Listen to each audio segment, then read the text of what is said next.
What's up, YouTubers? This is your boy Big Metro Thad 12 coming to you with another video game review. And this time I'm reviewing the game Bebe's Kids for the Super Nintendo by Radical Entertainment and Motown Games. And this particular company is pretty much a spin-off of Motown Records. And why they decided to get into the video game business, I don't know, but they made two games, Bebe Kids being one of them, and pretty much both of them got panned some series.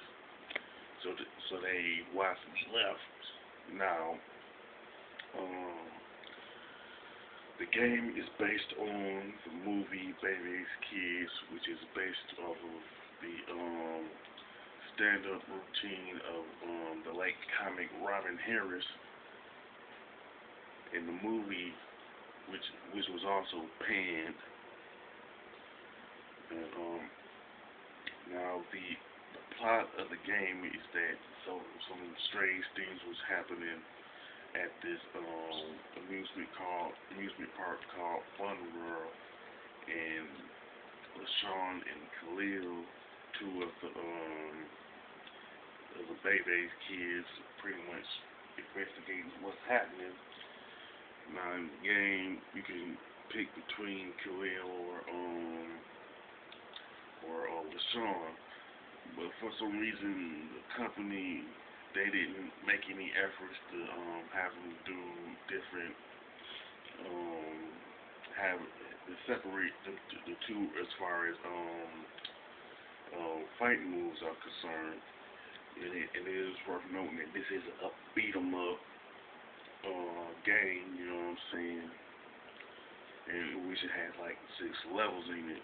The fun house, theme park, the haunted house, the pirate ship with the pits, stages, and the final boss. Now, you're gonna be using a lot of punches, kicks, and weapons, but you're going to be mostly be relying on your special moves, which are mostly uppercuts and weapons to take out the enemies. Because like with the regular punches and kicks, it would take like 30 hits to take out the enemy. But if you happen to have like a baseball or basketball, you could take them out with 3 hits. Now, one thing about beat 'em ups, it usually takes somewhere between 6 or 7 hits to take out the enemies, whether it's Final Fight or Double Dragon. But this was bad programming in that it takes 30 hits in Bebe's Kids to take out an enemy, which is a huge time waster here. You know what I'm saying?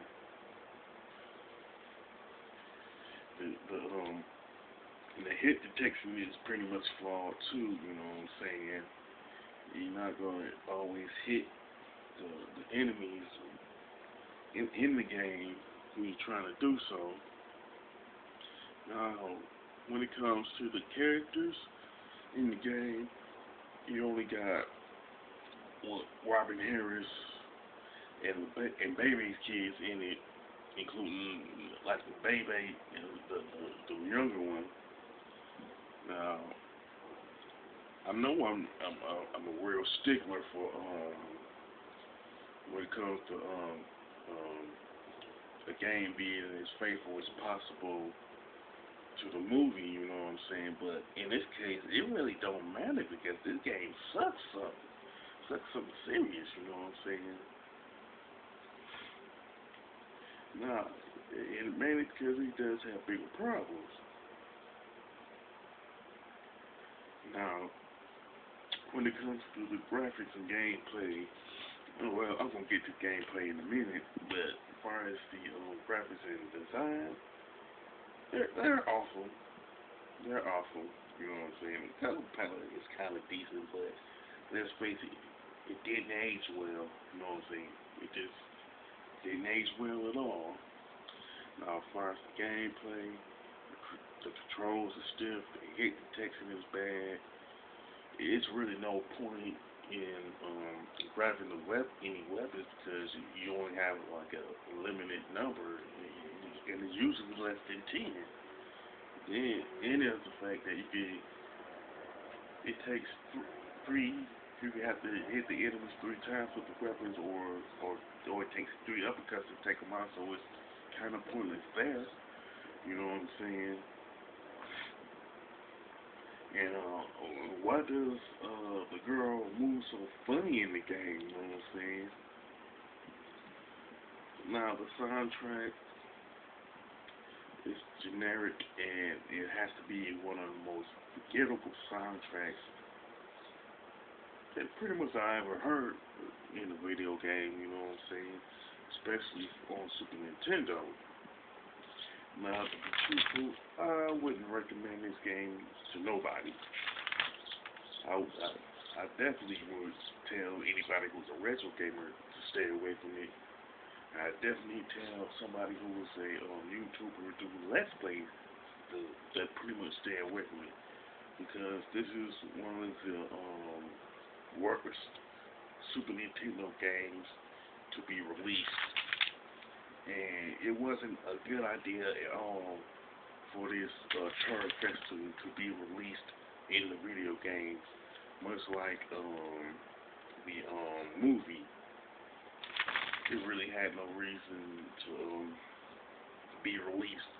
And those who are fans of Robin Harris, who got a chance to actually play the game, I think that if they heard of it, would say that this is a slap in the face of Robin Harris's memory, you know. And I would tend to agree with that. You know, as far as the score, definitely give it a big fat 0. A big old goose egg, you know what I'm saying? And I would say kind of worse than E.T. And then it's practically on the same level as Superman 64 in terms of how bad it is.